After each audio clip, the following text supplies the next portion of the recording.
তীব্র রোদে খুলনার বিস্তীর্ণ জমিতে চলছে ধান কাটা ও মাড়াইয়ের কাজ। প্রচণ্ড গরমেও কৃষকদের চোখে মুখে হাসি।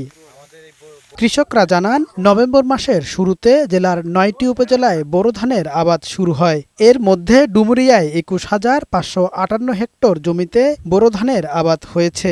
আবহাওয়া অনুকূলে থাকায় ধানের বাম্পার ফলন হয়েছে। তবে ফলন ভালো হলেও ধানের প্রত্যাশিত দাম নিয়ে দুশ্চিন্তায় চাষিরা। খরচ পুষিয়ে নিতে সরকারিভাবে ধান সংগ্রহের দাবি তাদের। সরকারের কাছে বিক্রি না করতে পারলে আমরা এই ধান ফুড়িয়াদের কাছে বিক্রি করা লাগবে। ধান তাড়াতাড়ি আমরা তো গরিব মানুষ, আমাকে বিক্রি করে জনমেন্দ্রের টাকা দিতে হবে, দিনে জায়গায় করেছি। এখন যাতে ধানের দাম ভালো পাই।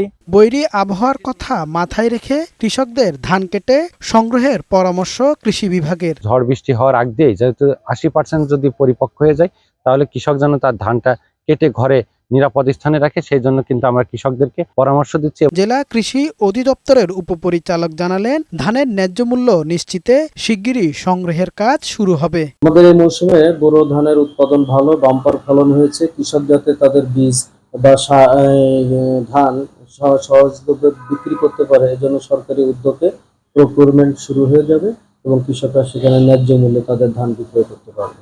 চলতি মৌসুমে জেলায় ৯ উপজেলায় ৬৫,৫৩৬ হেক্টর জমিতে বোরো ধানের আবাদ হয়েছে।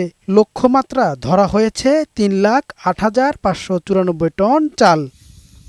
কামাল উদ্দিন, বৈশাখী সংবাদ।